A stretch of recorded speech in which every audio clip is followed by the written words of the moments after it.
بسم اللہ الرحمن الرحیم۔ السلام علیکم ناظرین، مکہ مکرمہ کو یہ شرف حاصل ہے کہ اس شہر میں اللہ تعالیٰ کا پہلا گھر تعمیر ہوا، جو دنیا بھر کے مسلمانوں کا روحانی مرکز ہے کہ وہ اسی کی طرف رخ کر کے نماز ادا کرتے ہیں۔ ہر مسلمان کے دل میں اس گھر کے طواف، عمرے اور حج کی خواہش مچلتی رہتی ہے، اور وہ پروانوں کی مانند اس کی زیارت کے لیے کوشاں رہتے ہیں۔ اس مقدس و معتبر شہر کے حصے میں یہ اعزاز بھی آیا کہ اللہ تعالیٰ نے اپنے آخری نبی حضرت محمد صلی اللہ علیہ وآلہ وسلم کو یہیں پر مبعوث فرمایا۔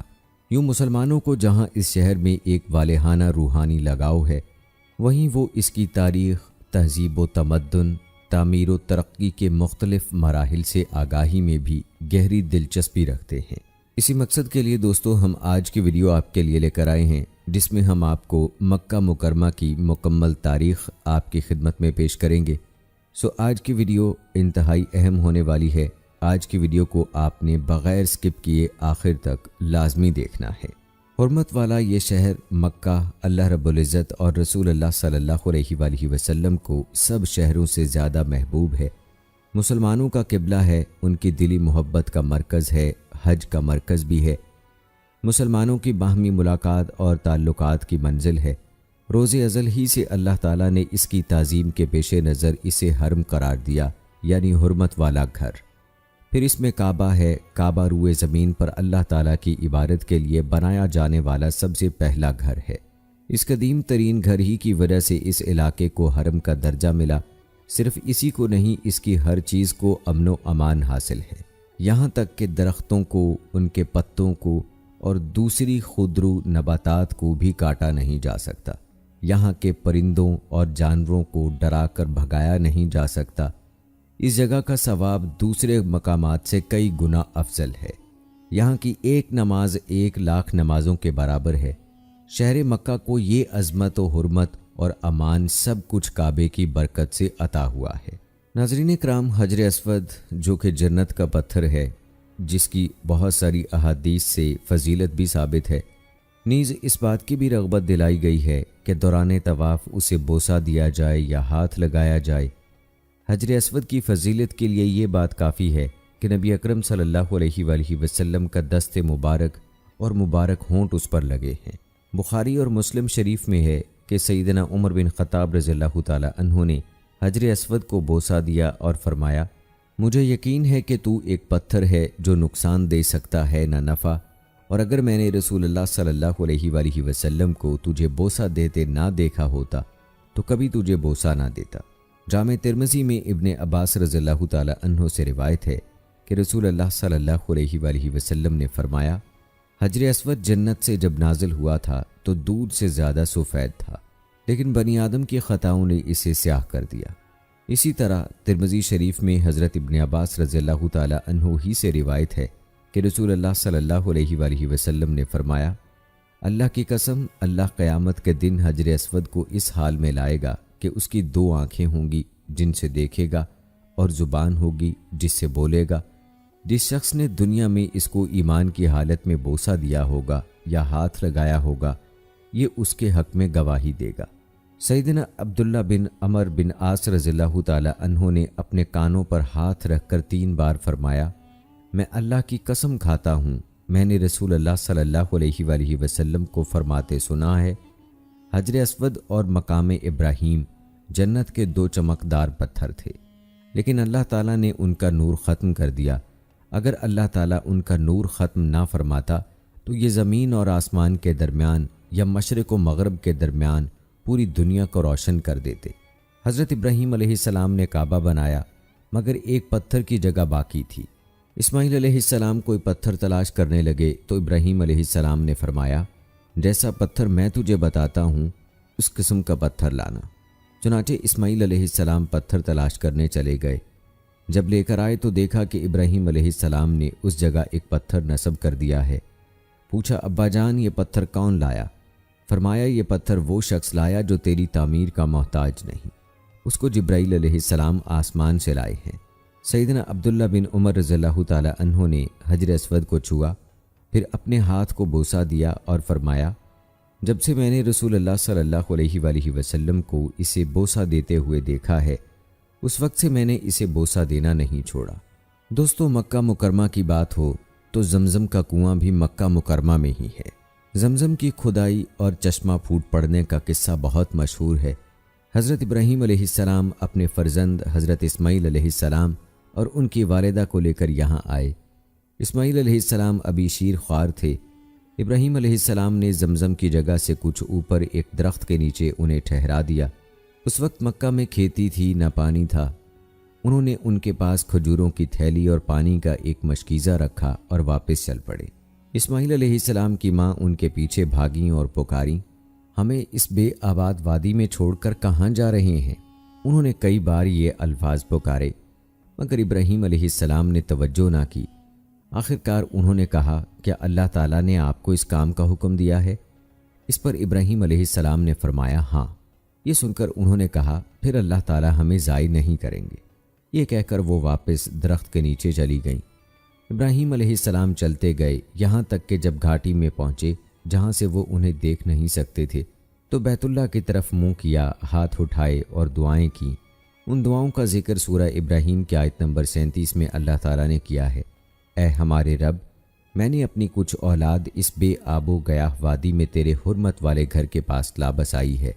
اے اللہ، یہ اس لیے کہ وہ نماز قائم رکھیں، بس تو کچھ لوگوں کے دلوں کو ان کی طرف مائل کر دے اور انہیں پھلوں کی روزیاں عنایت فرما تاکہ یہ شکر گزاری کریں۔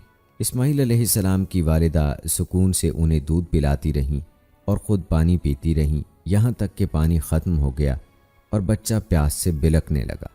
وہ بے بسی سے اسے بلکتا دیکھتی رہیں، آخر رہ نہ سکیں تو اٹھ بھاگیں۔ قریب ترین پہاڑی صفا تھی، اس پر چڑھ کر ادھر ادھر دیکھا شاید کوئی نظر آ جائے، لیکن کوئی نظر نہ آیا تو نیچے اتریں۔ ہموار زمین تک پہنچیں تو قمیض کا کنارہ ہاتھ میں پکڑ کر ایک مصیبت زدہ انسان کی طرح بھاگتی ہوئی مروہ پہاڑی تک آئیں۔ اس پر چڑھ کر بھی ادھر ادھر دیکھا مگر کوئی نظر نہ آیا۔ 7 مرتبہ اسی طرح کیا۔ رسول اللہ صلی اللہ علیہ وآلہ وسلم فرماتے ہیں، سعی اسی بنیاد پر شروع ہوئی۔ جب وہ آخری مرتبہ مروہ پر چڑھیں تو انہیں ایک آواز سنائی دی۔ اپنے آپ سے بولی، چپ۔ پھر غور سے آواز کو سننے کی کوشش کی، پھر بولی، میں نے تیری آواز سن لی ہے، اگر کچھ مدد کر سکتا ہے تو کر۔ اب جو نظر اٹھی تو ایک فرشتہ زمزم والی جگہ کے پاس کھڑا نظر آیا۔ فرشتے نے زمین پر اپنی ایڑی یا پر مارا اور پانی نکل آیا۔ وہ بھاگی بھاگی آئیں اور اپنے ہاتھوں سے اس جگہ کے گرد حوض سا بنانے لگی۔ چلو میں پانی لے کر مشکیزہ بھرنے لگیں۔ ادھر ادھر پانی جوش سے ابل رہا تھا۔ بخاری شریف میں ہے، سیدنا ابن عباس رضی اللہ تعالی عنہ بیان کرتے ہیں کہ نبی کریم صلی اللہ علیہ وآلہ وسلم نے فرمایا، اگر سیدہ حاجرہ علیہ السلام نے زمزم کے پانی کو اسی طرح رہنے دیا ہوتا اور چلو بھر کر مشکیزے میں نہ ڈالتی تو زمزم ایک کنویں کی بجائے جاری چشمہ بن جاتا۔ اب انہوں نے پانی پیا، بچے کو دودھ پلایا تو فرشتہ کہنے لگا، یہ نہ سمجھنا کہ تم ضائع ہو جاؤ گے، یہ سامنے اللہ کا گھر ہے، اس گھر کو یہ بچہ اور اس کے والد نئے سرے سے بنائیں گے۔ اللہ اپنے دوستوں کو ضائع نہیں کرتے۔ عرصہ دراز کے بعد اور طویل سلسلہ شب و روز کے گزرنے سے زمزم ناپید ہو گیا، اس کے آثار مٹ گئے۔ علامہ یاقوت حموی اپنی کتاب معجم البلدان میں لکھتے ہیں کہ زمزم کے جاری ہونے پر لمبی مدت گزر گئی، یہاں تک کہ سیلابوں اور بارشوں نے اس کے نشانات کو مٹا دیا۔ صحیح بات یہ ہے کہ بنو جرہم جب مکہ چھوڑ کر چلے گئے تو انہوں نے خود ہی اس کنویں کو مٹی سے پاٹ دیا تھا، یعنی مٹی سے بھر دیا تھا۔ پھر عرصہ دراز تک زمزم ناپید رہا، کسی کو اس کی جگہ تک کا پتہ نہ رہا، یہاں تک کہ سردار عبد المطلب کو حاجیوں کو پانی پلانے اور کھانا کھلانے کے عہدے ملے۔ تب انہوں نے خواب میں دیکھا کہ ان سے کہا گیا، طیبہ کھودو۔ پوچھا گیا، طیبہ کیا ہے؟ اگلے دن پھر خواب میں کہا گیا، برہ کھودو۔ برہ کا مطلب ہے بہت زیادہ نفع بخش۔ انہوں نے پوچھا، برہ کیا ہے؟ تیسرے دن پھر خواب میں دیکھا، اس مرتبہ کہا گیا، مظنونہ کھودو۔ مظنونہ کا مطلب ہے بخل سے کام لینا، کیونکہ بے ایمان لوگوں کو اس سے فائدہ پہنچانے میں بخل ہی سے کام لیا گیا ہے۔ پوچھا گیا، مظنونہ کیا ہے؟ اس پر کہا گیا، زمزم کھودو۔ انہوں نے پوچھا، زمزم کیا ہے؟ کہا گیا، کھودو اس سے تمہیں اور تمہاری اولاد کو عزت حاصل ہوگی۔ یہ کبھی سوکھے گا نہ اس کا پانی کم ہوگا، گویا قیامت تک جاری رہے گا۔ حاجیوں کو پانی پلایا جائے گا۔ پھر اشارے میں بتایا گیا کہ جہاں جانور ذبح ہوتے ہیں وہاں سے کھودو۔ دوسرے دن سردار عبدالمطلب اٹھے، اپنے بیٹے حارث کو ساتھ لیا، کدال اور کسی کو لے کر وہاں پہنچے۔ ان دنوں حارث کے علاوہ ان کا کوئی بیٹا نہیں تھا۔ یہ 3 دن تک کھودتے رہے، آخر کنویں کے آثار نظر آئے۔ خوشی کے مارے نعرہ تکبیر بلند کیا اور فرمایا، یہ ہے اسماعیل کا کنواں۔ اب قریش کہنے لگے، ہمیں بھی اس سعادت میں شریک کرو۔ اس پر آپ نے فرمایا، میں تم لوگوں کو اس میں شریک نہیں کروں گا، یہ میری خصوصی فضیلت ہے، جسے چاہو فیصل مان لو، اسی سے فیصلہ کروا لیتے ہیں۔ انہوں نے بنی سعد کی کاہنہ کا نام لیا، پھر سب اس کی طرف چل پڑے۔ راستے میں اس قدر پیاس لگی کہ مرنے کے قریب پہنچ گئے۔ سردار عبدالمطلب کہنے لگے، اس طرح چپ چاپ بیٹھے رہنا تو نکما پن ہے، کیوں نہ ادھر ادھر پانی تلاش کریں، اللہ تعالیٰ ضرور ہمیں پانی عطا کریں گے۔ چنانچہ وہ چلے۔ سردار عبدالمطلب بھی اپنی اونٹنی پر سوار ہوئے۔ جب اونٹنی اٹھی تو اس کے پاؤں کے نیچے سے میٹھے پانی کا چشمہ پھوٹ پڑا۔ سردار عبدالمطلب اور دوسرے لوگوں نے خوشی سے نعرہ بلند کیا اور سب نے سیر ہو کر پانی پیا۔ پھر وہ سردار عبدالمطلب سے بولے، اللہ تعالیٰ نے یہ چشمہ جاری کر کے آپ کے حق میں فیصلہ دے دیا ہے، اللہ کی قسم ہم آپ سے اس معاملے میں کبھی جھگڑا نہیں کریں گے۔ پھر وہ واپس آ گئے اور زمزم کھودنے میں کوئی رکاوٹ نہ بنے۔ زمزم کے ویسے بہت سے نام ہیں، زیادہ نام ہونا بھی عظمت کی دلیل ہوتی ہے۔ کہا گیا ہے کہ عربوں کے نزدیک زمزمہ کثرت اور اجتماع کو کہتے ہیں۔ چونکہ یہ پانی بہت زیادہ ہے اس لیے اس کا نام زمزم رکھا گیا ہے۔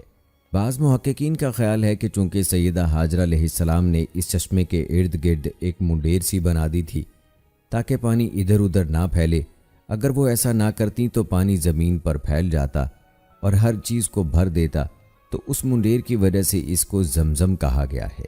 زمزم کے علاوہ اس کے چند نام شبابر، اطیبہ، بشر، اونا، صوفیہ، شراب الابرار اور مزنونہ ہے۔ ان کے علاوہ بھی کچھ نام ہیں۔ اب ناظرین کرام، آپ کو زمزم کے پانی کی فضیلت کے بارے میں بتائیں تو بہت سی احادیث اور آثار میں اس کی فضیلت آئی ہے۔ اس کی فضیلت اس سے بھی ثابت ہوتی ہے کہ جبرائیل امین علیہ السلام نے رسول اللہ صلی اللہ علیہ وآلہ وسلم کے شق صدر کے موقع پر، یعنی جب آپ کا سینہ مبارک چاک کیا گیا اور دل مبارک نکالا گیا، تو اس کو زمزم کے پانی سے دھویا تھا۔ اگر کوئی اور پانی اس سے افضل ہوتا تو آپ کے دل کو ضرور اس سے دھویا جاتا۔ صحیح بخاری میں حضرت ابو ذر غفاری رضی اللہ تعالی عنہ سے روایت ہے کہ رسول اللہ صلی اللہ علیہ وآلہ وسلم نے فرمایا، میں مکہ مکرمہ میں سویا ہوا تھا کہ میرے گھر کی چھت پھاڑ دی گئی اور حضرت جبرائیل علیہ السلام اترے۔ انہوں نے میرا سینہ کھولا، پھر اس کو زمزم کے پانی سے دھویا، پھر سونے کا ایک تھال لائے، وہ حکمت اور ایمان سے بھرا ہوا تھا۔ انہوں نے ان دونوں سے میرا سینہ بھر دیا، پھر سینہ اسی طرح بند کر دیا، پھر میرا ہاتھ پکڑ کر مجھے آسمانوں کی طرف لے چڑھے۔ اسی طرح صحیح مسلم میں ہے کہ سیدنا انس رضی اللہ تعالی عنہ فرماتے ہیں، بچپن میں اللہ کے رسول دوسرے بچوں کے ساتھ کھیل رہے تھے کہ جبرائیل علیہ السلام آئے، آپ کو پکڑا اور زمین پر لٹا دیا، آپ کا دل نکالا، اس کو چیرا اور اس میں سے ایک ٹکڑا نکال کر پھینک دیا اور فرمایا، یہ آپ میں شیطان کا حصہ تھا۔ پھر دل مبارک کو زمزم کے پانی سے دھویا اور اس کو بند کر کے اس کی جگہ پر رکھ دیا۔ بچے بھاگتے ہوئے آپ کی رضائی والدہ کے پاس گئے اور کہا، محمد کو قتل کر دیا گیا۔ گھر والے بھاگے، آپ کو دیکھا تو آپ کا رنگ اڑا ہوا تھا۔ حضرت انس رضی اللہ تعالی عنہ فرماتے ہیں کہ میں آپ کے سینہ مبارک میں سلائی کے نشانات دیکھا کرتا تھا۔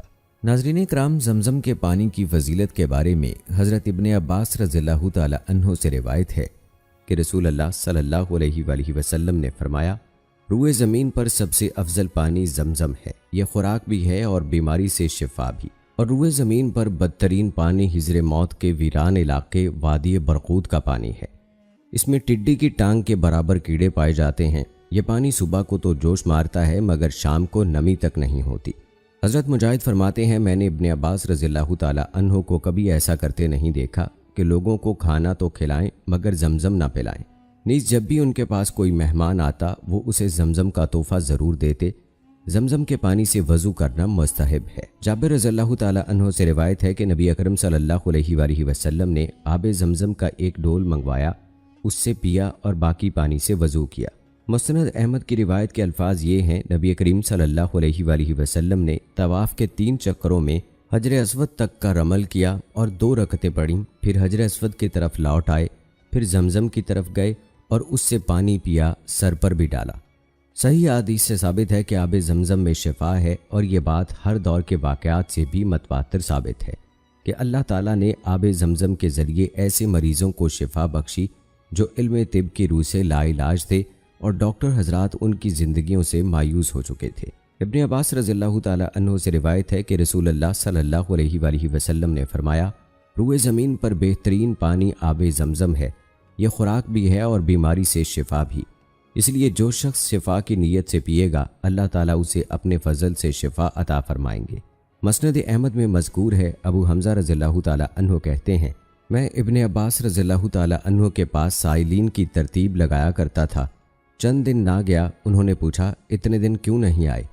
میں نے عرض کیا مجھے بخار تھا۔ انہوں نے فرمایا، رسول اللہ صلی اللہ علیہ وآلہ وسلم کا فرمان ہے، بخار جہنم کا جوش ہے، اس لیے اس کو زمزم کے پانی سے ٹھنڈا کر لیا کرو۔ قیس بن قرقم کہتے ہیں، میں نے ابن عباس رضی اللہ تعالی عنہ سے گزارش کی کہ جناب مجھے زمزم کے پانی میں کچھ بتائیں۔ انہوں نے فرمایا، نہ یہ ختم ہو سکتا ہے نہ کم، خوراک کی جگہ بھی کفایت کرتا ہے اور بیماری سے شفا بھی دیتا ہے اور ہر معلوم پانی سے بہتر ہے۔ سیدنا ابو ذر غفاری رضی اللہ تعالی عنہ نے پورا 1 ماہ صرف آب زمزم پر گزارا اور ان کے پیٹ میں آب زمزم کے سوا کوئی چیز داخل نہیں ہوئی تھی، اس کے باوجود ان کے جگر پر بھوک سے کوئی کمزوری ظاہر نہ ہوئی۔ ابو ذر غفاری رضی اللہ تعالی عنہ نے خود بیان کیا ہے، جب میں مسلمان ہوا تو میں نے گزارش کی، اے اللہ کے رسول صلی اللہ علیہ وآلہ وسلم، میں 30 دن سے یہاں رہ رہا ہوں۔ آپ نے پوچھا کہاں کھاتا پیتا رہا؟ میں نے عرض کیا، اللہ کے رسول، آب زمزم کے سوا کوئی خوراک نہیں تھی، پھر بھی میں اتنا موٹا ہو گیا کہ پیٹ پر بل پڑنے لگے اور مجھے ذرا بھر کمزوری محسوس نہیں ہوئی۔ آپ صلی اللہ علیہ وآلہ وسلم نے فرمایا، یہ بابرکت پانی ہے، خوراک کی جگہ بھی کفایت کرتا ہے۔ ابن عباس رضی اللہ تعالی عنہ کا زمزم کے بارے میں فرمان ہے، ہم آب زمزم کو شبا کہتے تھے، یعنی سیر کر دینے والا، یہ فقر کے خلاف بہترین مددگار ہے۔ تو دوستو آئیے اب بات کرتے ہیں ملتزم کے بارے میں۔ حجر اسود اور کعبے کے دروازے کی درمیانی جگہ کو ملتزم کہا جاتا ہے۔ حضرت مجاہد رحمہ اللہ فرماتے ہیں، حجر اسود اور دروازے کی درمیانی جگہ ملتزم ہے، جو اس جگہ اللہ سبحانہ و تعالیٰ سے دعا کرے گا اللہ تعالیٰ اس کی دعا ضرور قبول فرمائیں گے۔ ابن عباس رضی اللہ تعالی عنہ حجر اسود اور دروازے کی درمیانی جگہ کو چمٹ جاتے تھے اور فرماتے تھے کہ دروازے اور حجر اسود کے درمیان کھڑے ہو کر جو شخص بھی اللہ تعالیٰ سے دعا کرتا ہے اس کی حاجت ضرور پوری ہوتی ہے۔ اس جگہ کو ملتزم کہا جاتا ہے، یہاں دیوار سے چمٹ کر دعا کرنی چاہیے۔ احادیث میں ذکر ملتا ہے کہ بہت سے صحابہ رضی اللہ تعالی عنہ اس جگہ چمٹ کر دعائیں کیا کرتے تھے۔ ابو زبیر رضی اللہ تعالی عنہ فرماتے ہیں، میں نے عبداللہ بن عمر، عبداللہ بن عباس اور عبداللہ بن زبیر رضی اللہ تعالی عنہ کو یہاں چمٹ کر دعائیں کرتے دیکھا ہے۔ اسی طرح حنظلہ رحمۃ اللہ علیہ فرماتے ہیں، میں نے طاؤس رحمۃ اللہ علیہ کو دیکھا کہ وہ حجر اسود اور دروازے کے درمیان کھڑے اللہ کی پناہ طلب کر رہے ہیں۔ عثمان بن اسود کہتے ہیں، مجاہد رحمۃ اللہ علیہ نے ایک شخص کو حجر اسود اور دروازے کے درمیان کھڑے دیکھا تو اس کے کندھے یا پشت پر ہاتھ مار کر فرمایا، خوب چمٹ کر دعا کرو۔ طارق بن عبد الرحمن سے منقول ہے، وہ فرماتے ہیں، میں نے سیدنا علی بن حسین رحمہ اللہ کے ساتھ طواف کیا، جب آپ طواف سے فارغ ہوئے تو آپ نے کپڑا پیٹ سے ہٹایا اور ننگا پیٹ حجر اسود اور دروازے کی درمیان والی جگہ کے ساتھ لگا دیا۔ آئیے دوستو اب آپ کو کچھ حال سناتے ہیں فتح مکہ کا۔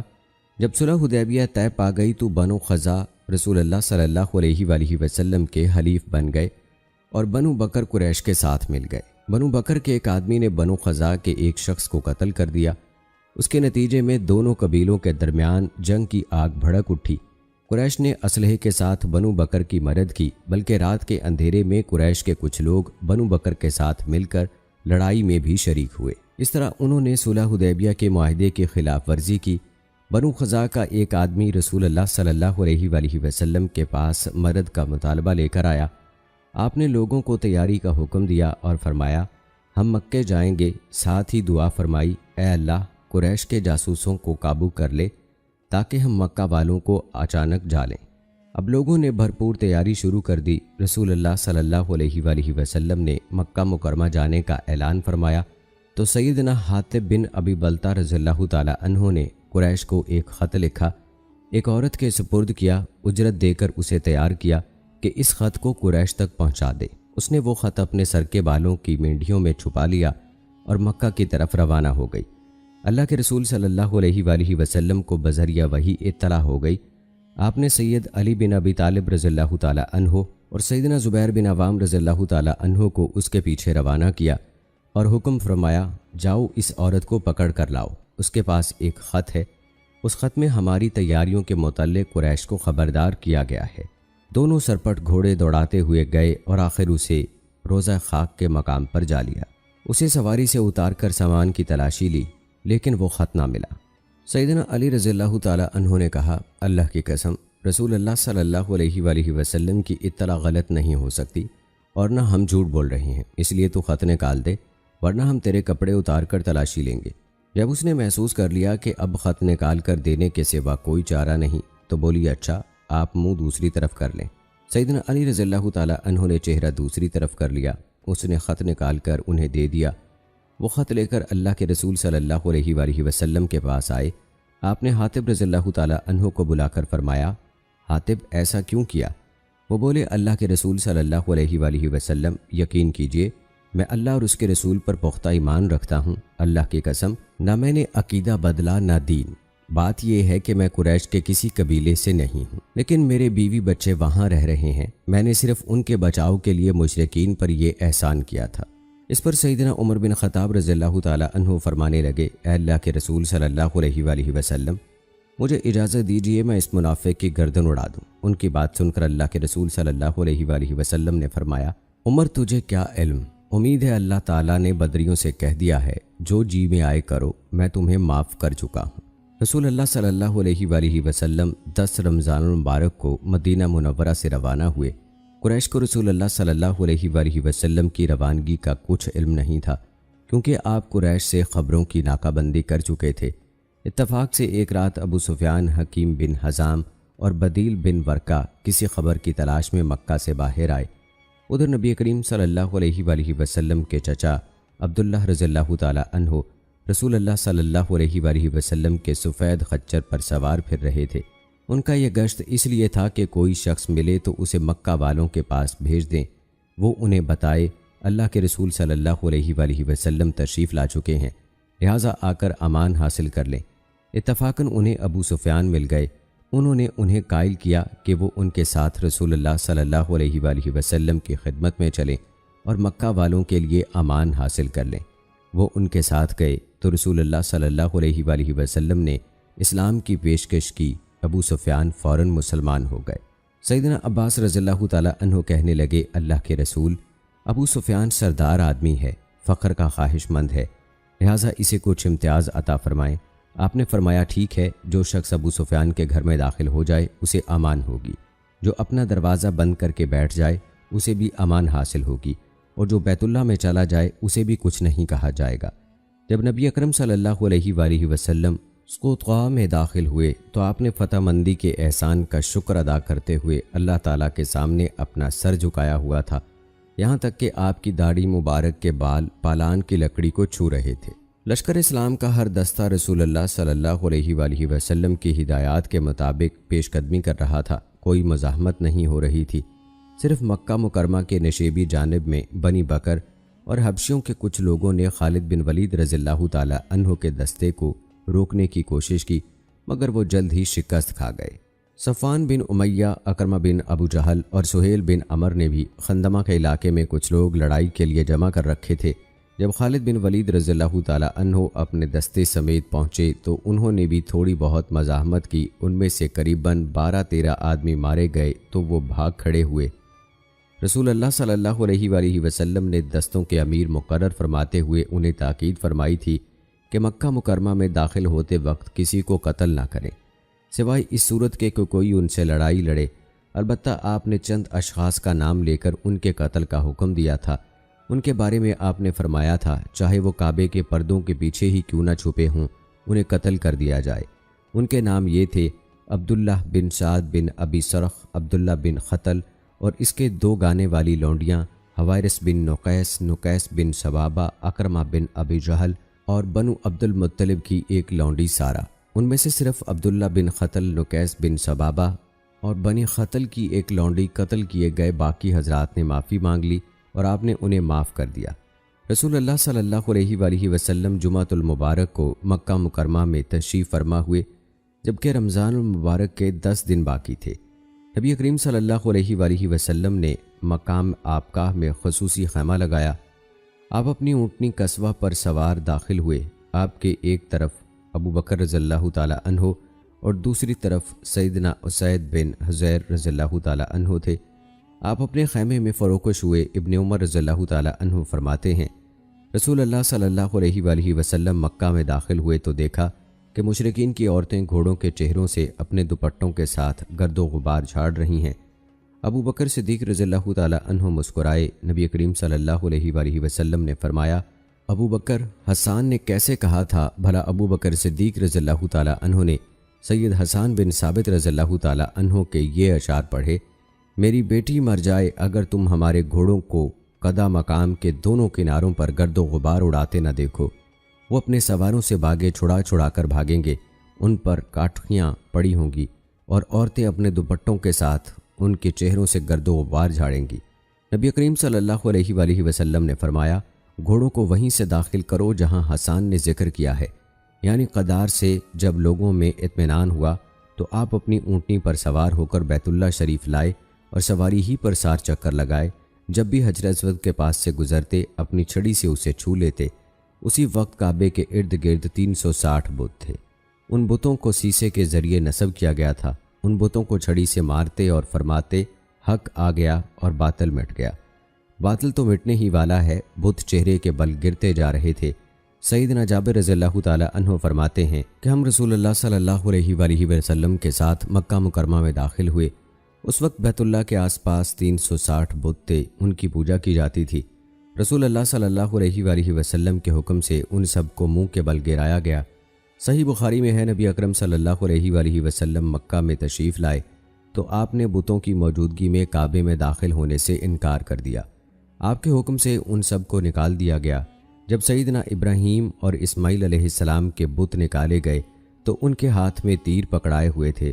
رسول اللہ صلی اللہ علیہ وآلہ وسلم نے فرمایا اللہ ان مشرکوں پر لعنت کرے، اللہ کی قسم انہیں علم ہے کہ ان دونوں اشخاص نے کبھی تیروں کے ساتھ قسمت آزمائی نہیں کی۔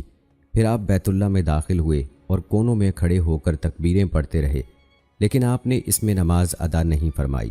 صحیح بخاری کی دوسری روایت میں ہے کہ آپ نے اس میں نماز ادا فرمائی تھی۔ درست بات بھی یہی ہے جیسا کہ سیدنا عبداللہ بن عمر رضی اللہ تعالی عنہ بیان کرتے ہیں۔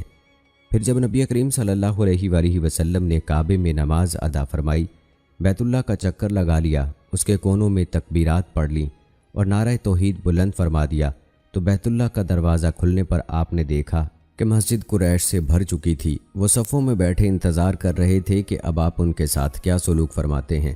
آپ نے بیت اللہ کے دروازے کے بازوؤں کو پکڑ کر فرمایا اللہ کے سوا کوئی سچا معبود نہیں، وہ یکتا ہے، کوئی اس کا شریک نہیں۔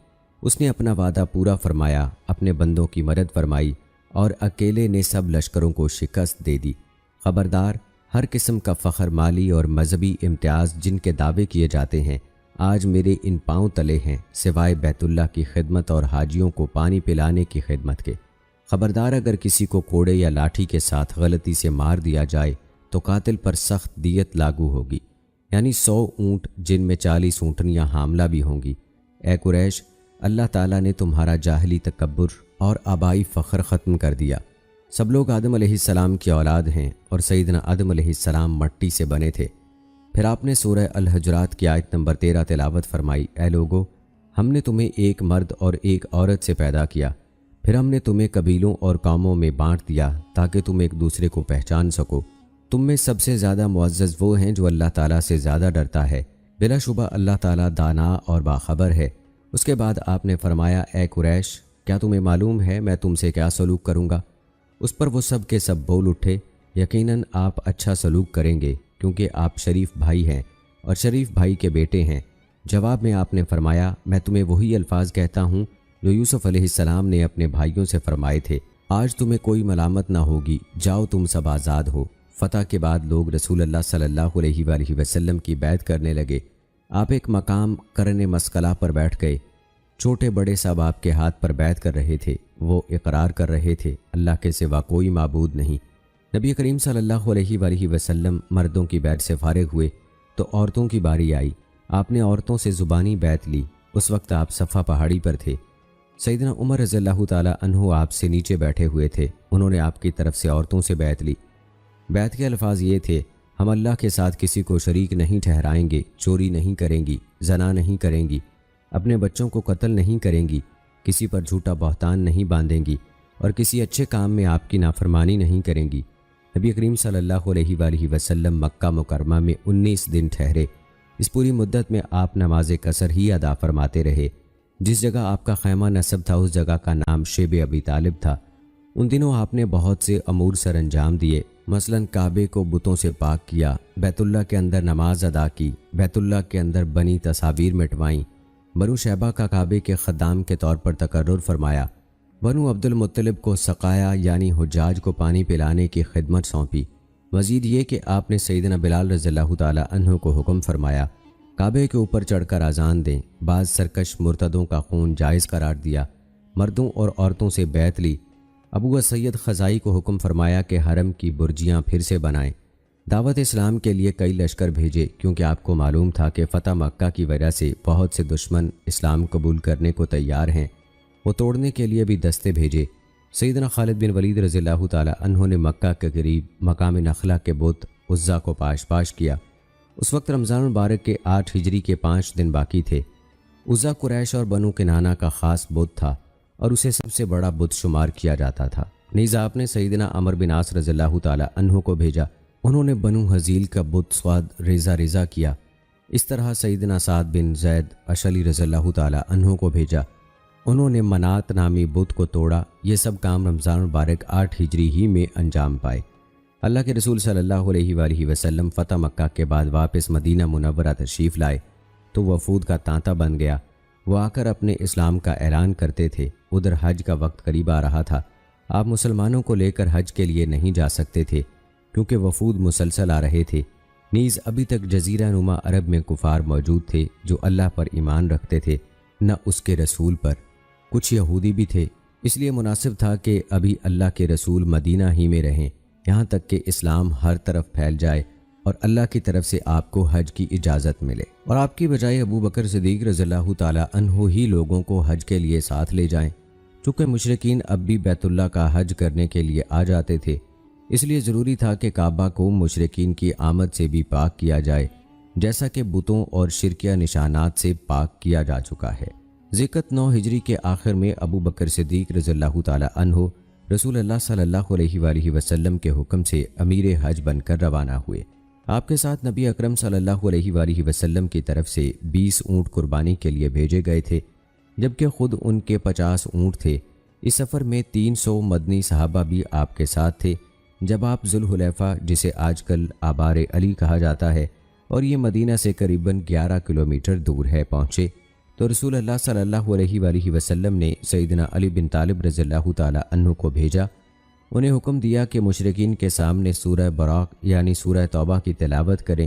اس سورت کی آیت 28 میں اللہ تعالیٰ فرماتے ہیں، اے ایمان والو، مشرک پلید ہیں، اس سال کے بعد وہ مسجد حرام کے قریب بھی نہ آئیں، اور اگر تمہیں ڈر ہو کہ اس پابندی سے تم فقیر ہو جاؤ گے تو یقین رکھو بہت جلد اللہ تعالیٰ تمہیں اپنے فضل سے مالدار کر دے گا۔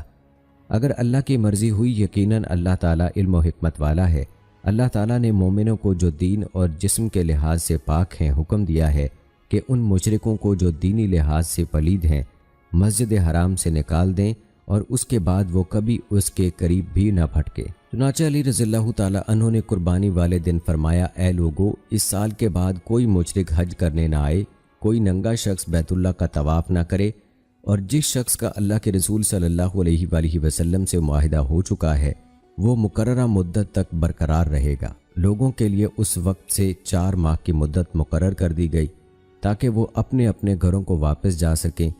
پھر اس دن سے کسی مشرک نے حج نہیں کیا، نہ کسی ننگے شخص نے کعبہ کا طواف کیا، بلکہ تمام مشرکین واپس چلے گئے اور ایک دوسرے کو ملامت کے انداز میں کہنے لگے، تم کیا کر رہے ہو؟ جب قریش اسلام قبول کر چکے تو تم بھی اسلام قبول کر لو۔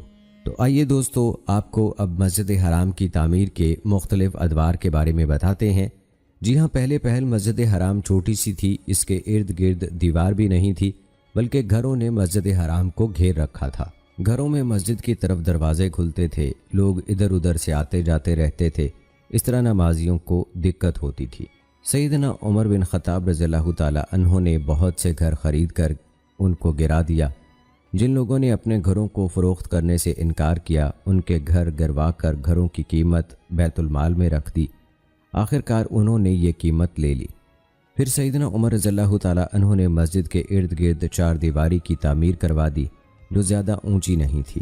سیدنا عمر رضی اللہ تعالی عنہ نے لوگوں سے فرمایا، کعبہ پہلے سے بنا ہوا تھا، تم بعد میں رہنے لگے ہو، لہٰذا خالی جگہ کعبے کا صحن ہے، نہ کہ تمہارا۔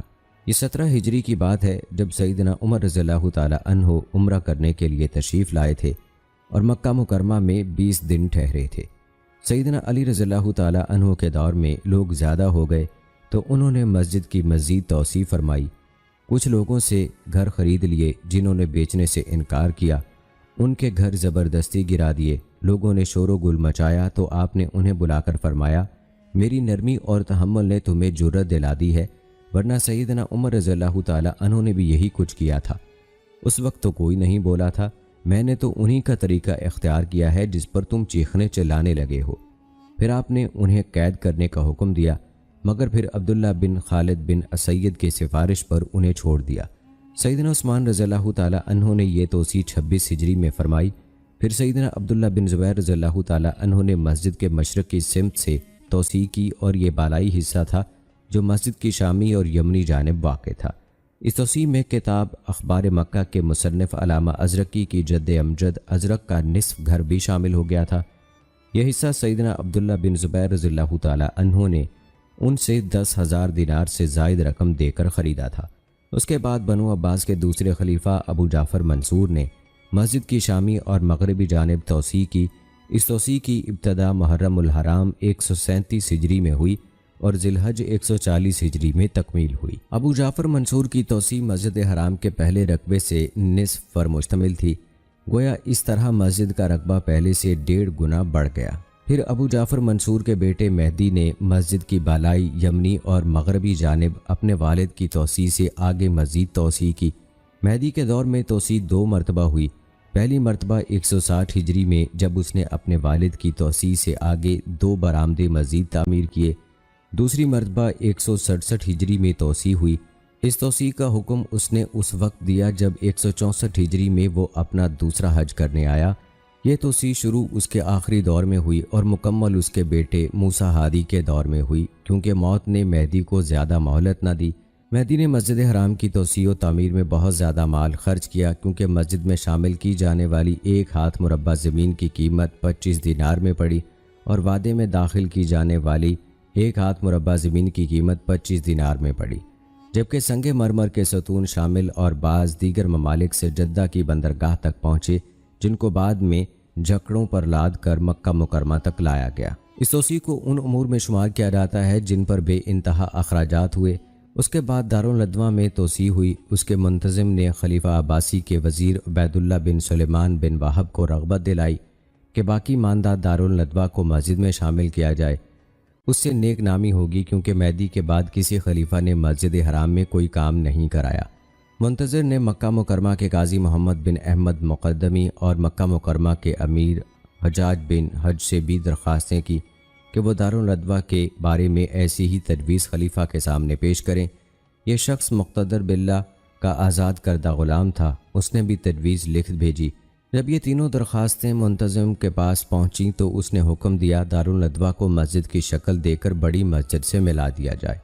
اس مقصد کے لیے اس نے بڑی رقم مختص کی۔ دارالندوہ کی پرانی عمارت گرا کر سارا ملبہ نکال لیا گیا، پھر اصل بنیاد پر مسجد بنا دی گئی۔ اس میں ستون، محراب، برآمدے بنائے گئے، ان کی چھت لکڑی کی ڈالی گئی، اس پر سونے کی پالش اور کشیدہ کاری کی گئی۔ پھر بڑی مسجد کی دیوار میں 12 دروازے بنائے گئے۔ ان کے علاوہ اس عمارت میں 3 دروازے اور رکھے گئے جو ارد گرد کی سڑکوں پر کھلتے تھے۔ مینار بھی تعمیر کیا گیا، چھت پر کینگروں والا جنگلہ بنایا گیا۔ اس سارے کام میں 3 سال کا عرصہ لگا اور یہ تمام کام تقریباً 284 ہجری میں مکمل ہوا۔ عباسی خلیفہ مقتدر باللہ کے دور میں 306 ہجری میں باب ابراہیم کا اضافہ ہوا۔ یہ دروازہ مسجد کے مغربی جانب تھا۔ یہ دروازہ ایک کھلا صحن تھا جو باب الخیاطین اور باب بنی جمعہ کے درمیان واقع تھا۔ اس کو مسجد حرام میں شامل کر دیا گیا اور دونوں دروازوں کو ایک جگہ ایک بڑا دروازہ بنا دیا گیا جس کو باب ابراہیم کہا جانے لگا۔ عباسی خلفاء نے اس کے بعد مسجد حرام کی تعمیر و توسیع کا تو کوئی کام نہیں کیا، البتہ مرمت اور اصلاح کا کام سلطان سلیم کے دور میں 979 ہجری تک جاری رہا۔ مصر کے بادشاہ برقوق کے دور 802 ہجری میں مسجد حرام میں آگ لگ گئی۔ سلطان برقوق نے عمارت دوبارہ تعمیر کرائی، اس پر پہلے کی طرح ساگوان کی لکڑی کی چھت ڈلوائی، پھر کئی بار اس کی مرمت بھی کرائی گئی، لیکن آہستہ آہستہ اس میں کمزوری آتی گئی اور اس میں ٹوٹ پھوٹ کا عمل ہوتا رہا۔ سلطان کے سامنے جب یہ صورتحال پیش کی گئی تو اس نے اس کو گرا کر نئی عمارت بنانے کا حکم دیا اور کہا کہ چھت لکڑی کی نہ ڈالی جائے بلکہ اس کو گنبدوں کی شکل میں بنایا جائے۔ یہ کام 979 ہجری میں شروع ہوا، لیکن سلطان تعمیر مکمل ہونے سے پہلے ہی فوت ہو گئے۔ پھر ان کے بیٹے سلطان مراد سوم نے اس کام کو مکمل کیا۔ تعمیر نو کا یہ کام 984 ہجری میں مکمل ہوا۔ عباسی خلیفہ مقتدر باللہ کے دور میں مسجد حرام میں جو توسیع ہوئی تو اس کے بعد 1069 برس تک مسجد حرام کا رقبہ اتنا ہی رہا، البتہ ارد گرد عمارات بنتی رہیں بلکہ آہستہ آہستہ مسجد کی طرف سرکتی رہیں۔ صحیح والی جگہ کبھی یہی حال رہا کہ اس کے اور مسجد حرام کے درمیان کئی منزلہ عمارات تھیں۔ صحیح والی جگہ کی صورت ایک تنگ گلی کی سی ہو کے رہ گئی تھی، اس کے ارد گرد دکانیں تھیں۔ اب مسجد حرام اپنے محدود رقبے کی وجہ سے زائرین کے لیے تنگ ہو رہی تھی۔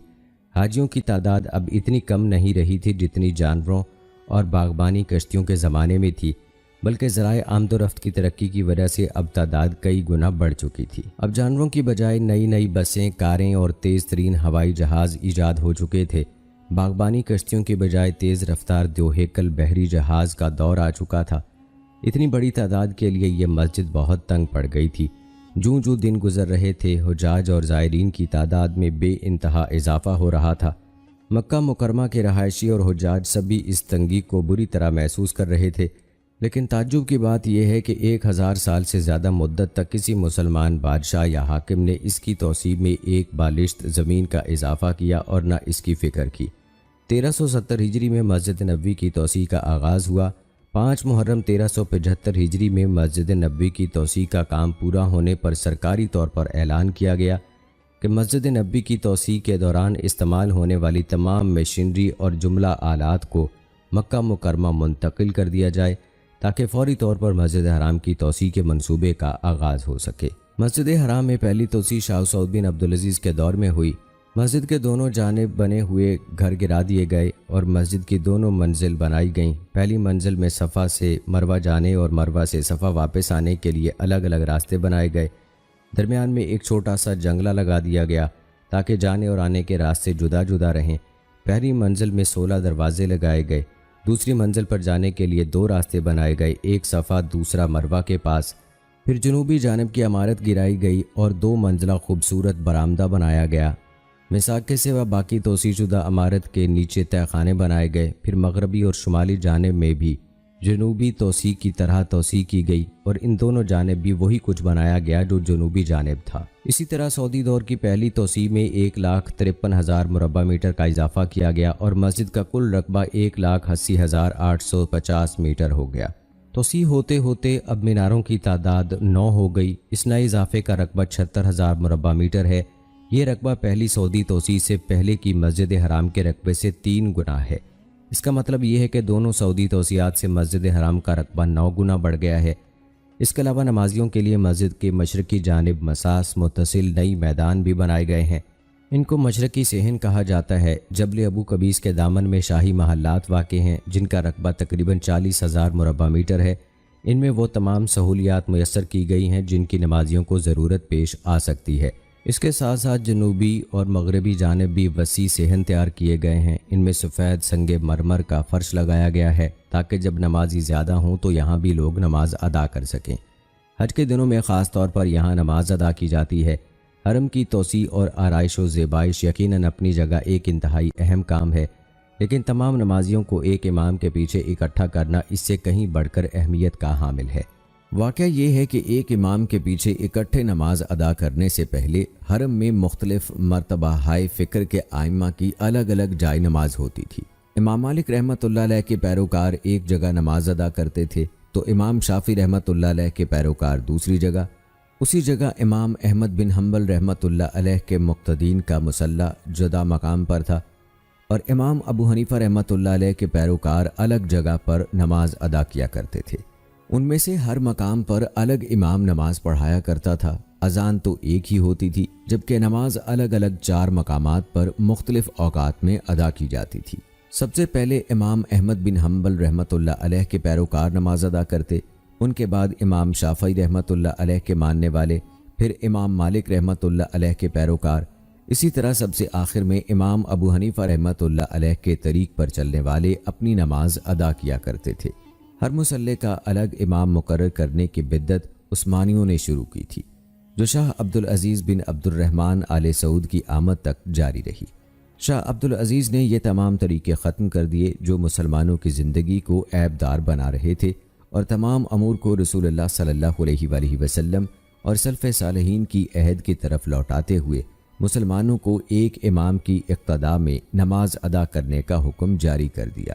تو ناظرین کرام، مکہ مکرمہ کی تاریخ میں آگے بڑھتے ہوئے اب ہم آپ کو تاریخی مقامات کی جانب لے کر چلتے ہیں اور آپ کو جبل حرا کے بارے میں بتاتے ہیں۔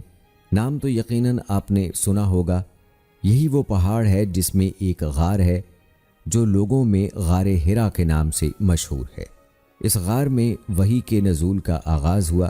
رسول اللہ صلی اللہ علیہ وآلہ وسلم اس غار میں نزول وحی سے پہلے بھی عبادت کیا کرتے تھے۔ صحیح مسلم کی حدیث ہے، حضرت ابو ہریرہ رضی اللہ تعالی عنہ بیان کرتے ہیں کہ نبی کریم صلی اللہ علیہ وآلہ وسلم سیدنا حضرت ابو بکر صدیق رضی اللہ تعالی عنہ، سیدنا عمر رضی اللہ تعالی عنہ، سیدنا عثمان رضی اللہ تعالی عنہ، سیدنا علی رضی اللہ تعالی عنہ، سیدنا طلحہ رضی اللہ تعالی عنہ، سیدنا زبیر رضی اللہ تعالی عنہ حرا پہاڑ کی ایک چٹان پر بیٹھے تھے کہ چٹان ہلنے لگی۔ رسول اللہ صلی اللہ علیہ وآلہ وسلم نے فرمایا، رک جا، اس وقت تجھ پر ایک نبی، ایک صدیق اور ایک شہید بھی بیٹھے ہیں۔ جبل ثور یہ پہاڑ مکہ مکرمہ کی نشیبی جانب جنوب میں واقع ہے۔ ہجرت کے موقع پر نبی کریم صلی اللہ علیہ وآلہ وسلم اور حضرت ابو بکر صدیق رضی اللہ تعالی عنہ اس پہاڑ کے مشہور غار میں چھپے تھے۔ یہ وہی غار ہے جس کا ذکر اللہ تعالیٰ نے اپنی کتاب قرآن مجید میں کیا ہے، 2 میں سے دوسرے جبکہ وہ غار میں تھے۔ مسجد خیف منی میں واقع ہے۔ یہ ان مساجد میں سے ہے جن کی فضیلت بعض احادیث اور آثار صحابہ سے ثابت ہے۔ حضرت ابن عباس رضی اللہ تعالی عنہ کی ایک مرفوع حدیث ہے، مسجد خیف میں 70 انبیاء علیہ السلام نے نماز پڑھی ہے۔ حجۃ الوداع کے موقع پر نبی کریم صلی اللہ علیہ وآلہ وسلم نے بھی اس میں نمازیں ادا کیں۔ صحابہ کرام رضوان اللہ اجمعین اس مسجد کی فضیلت کے قائل تھے اور اس کا ذکر خیر کرتے رہتے تھے۔ نیز مناسک حج کی ادائیگی کے موقع پر اس میں نماز پڑھنے کی طرف رغبت دلاتے تھے۔ منی یہ وہ مقام ہے جہاں عرفہ کے دن سورج طلوع ہونے تک اور قربانی کے دن اور بعد والے ایام تشریق میں حاجیوں کو جانے اور ٹھہرنے کا حکم ہے۔ یہاں رات ٹھہرنے کا حکم بھی ہے اور یہیں حاجی لوگ جمرات کو کنکریاں مارتے ہیں۔ منی حج کے دنوں میں تو بہت آباد ہوتا ہے، باقی سارا سال خالی رہتا ہے۔ بہت کم لوگ وہاں رہائش پذیر ہیں۔ منی کی حد وادی میسر کے کنارے سے لے کر اس گھاٹی تک ہے جس کے پاس مکہ کی طرف والا آخری جمرہ ہے۔ اس کو جمرہ عقبہ کہا جاتا ہے۔ اس کے پاس انصار نے رسول اللہ صلی اللہ علیہ وآلہ وسلم کی بیعت کی تھی۔ منی کی ایک فضیلت یہ ہے کہ مسجد خیف یہی واقع ہے۔ نیز اللہ تعالیٰ نے اس وادی میں سیدنا ابراہیم علیہ السلام کو ان کے بیٹے کے فدیے کے طور پر مینڈھا عطا فرمایا تھا۔ عرفہ کو عرفات بھی کہا جاتا ہے۔ یہاں ٹھہرنا حاجیوں کے لیے فرض ہے۔ جو عرفات میں وقوف نہ کر سکے اس کا حج نہیں ہوتا۔ کیونکہ رسول اللہ صلی اللہ علیہ وآلہ وسلم نے فرمایا حج وقوف عرفہ کا نام ہے، جو شخص وقوف عرفہ نہ کر سکے اسے جانور قربان کرنا ہوگا اور آئندہ سال حج بھی کرنا ہوگا۔ یوم عرفہ کی فضیلت بہت سی احادیث میں آئی ہے۔ صحیح مسلم میں ہے، رسول اللہ صلی اللہ علیہ وآلہ وسلم نے فرمایا کسی بھی دن اللہ تعالیٰ اتنے افراد آگ سے آزاد نہیں کرتا جتنے عرفہ کے دن آزاد کرتا ہے۔ اسی دن اللہ تعالیٰ حاجیوں کے قریب ہوتا ہے، پھر ان کی وجہ سے فرشتوں کے ساتھ اظہار فخر کرتا ہے اور پوچھتا ہے ان کا مقصد کیا ہے۔ رسول اللہ صلی اللہ علیہ وآلہ وسلم نے فرمایا کسی بھی دن شیطان اتنا چھوٹا، ذلیل، حقیر اور ناراض نہیں ہوتا جتنا عرفہ کے دن، کیونکہ اس دن اللہ تعالیٰ کی رحمت کثرت سے نازل ہوتی ہے اور اللہ تعالیٰ بڑے بڑے گناہ معاف فرماتے ہیں۔ مزدلفہ وہ مقام ہے جہاں عرفات سے واپسی پر حاجیوں کو جانے اور رات ٹھہرنے کا حکم دیا گیا ہے۔ یہ عرفہ اور وادی میسر کے دو تنگ پہاڑی راستوں کا درمیانی علاقہ ہے۔ عرفہ کے اس تنگ راستے کو مضیق کہا جاتا ہے۔ بہت سے علماء نے مزدلفہ کی یہی حد بندی کی ہے۔ مزدلفہ میں رات گزارنا واجب ہے۔ رات نہ گزارنے کی صورت میں ایک جانور ذبح کرنا ہوگا، اور مستحب یہ ہے کہ آدمی رسول اللہ صلی اللہ علیہ وآلہ وسلم کی اتباع کرتے ہوئے صبح تک وہیں ٹھہرے، پھر نماز کے بعد روشنی پھیل جانے تک وہیں ٹھہرا رہے، اس کے بعد سورج طلوع ہونے سے پہلے ہی مینا کی طرف چل دے۔ وادی میسر یہ وہ جگہ ہے جہاں تیزی کے ساتھ گزر جانا ضروری ہے۔ یہ مینا اور مزدلفہ کے درمیان ایک وادی ہے۔ یہ مینا میں شامل ہے نہ مزدلفہ میں۔ اس کو وادی محلل بھی کہا جاتا ہے، کیونکہ حج کے دوران جب لوگ یہاں سے گزرتے ہیں تو تکبیریں پڑھتے ہوئے تیزی سے گزر جاتے ہیں۔ اس مقام پر یہی عمل پسندیدہ ہے۔ آپ صلی اللہ علیہ وآلہ وسلم بھی یہاں سے تیزی سے گزرتے تھے اور فرمایا تھا یہ شیطانوں کا ٹھکانہ ہے۔ وادی ماسب حاجی کے لیے مستحب ہے کہ وہ مینا سے واپسی پر یہاں ٹھہرے۔ یہ وادی مکہ سے مینا کے راستے پر واقع ہے۔ رسول اللہ صلی اللہ علیہ وآلہ وسلم یہاں ٹھہرے تھے۔ ابو رافع رضی اللہ تعالی عنہ رسول اللہ صلی اللہ علیہ وآلہ وسلم کے سامان وغیرہ کے نگران تھے۔ وہ فرماتے ہیں کہ نبی کریم صلی اللہ علیہ وآلہ وسلم نے مجھے ماسب میں ٹھہرنے کا حکم نہیں دیا تھا، بلکہ میں نے اپنے طور پر وہاں آپ کا خیمہ لگا دیا تھا۔ آپ صلی اللہ علیہ وآلہ وسلم وہاں تشریف لائے اور وہاں ٹھہر گئے۔ سیدہ عائشہ رضی اللہ تعالی عنہا فرماتی ہیں کہ نبی کریم صلی اللہ علیہ وآلہ وسلم یہاں اس لیے ٹھہرے تھے کہ مدینہ واپسی کے لیے یہاں ٹھہرنا زیادہ مفید تھا۔ اب جو شخص چاہے یہاں ٹھہرے، جو نہ چاہے نہ ٹھہرے۔ ابن جریج کہتے ہیں کہ میرے سامنے لوگ عطا رحمۃ اللہ علیہ سے پوچھ رہے تھے کہ رسول اللہ صلی اللہ علیہ وآلہ وسلم اس رات محسب میں سیدہ عائشہ رضی اللہ تعالی عنہا کے انتظار میں ٹھہرے تھے۔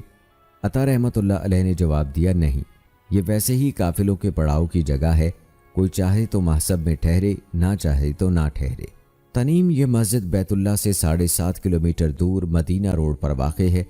سیدہ عائشہ رضی اللہ تعالی عنہا کی نسبت سے مسجد عائشہ کے نام سے مشہور ہے، کیونکہ یہ اس جگہ واقع ہے جہاں سیدہ عائشہ رضی اللہ تعالی عنہا عمرہ کے احرام کے لیے تشریف لے گئی تھیں۔ تو دوستو یہ تھا تذکرہ تاریخ مکہ مکرمہ کا۔ امید ہے کہ دوستو ہماری آج کی یہ ویڈیو آپ کو پسند آئی ہوگی۔ آج کی اس ویڈیو کے متعلق اپنی رائے کا اظہار کمنٹ باکس میں لازمی کیجیے گا۔ ملتے ہیں اگلی ویڈیو میں، تب تک کے لیے مجھے اجازت دیں۔ فی امان اللہ۔ نحن نحارب لكي نجلب النصر للحق والدين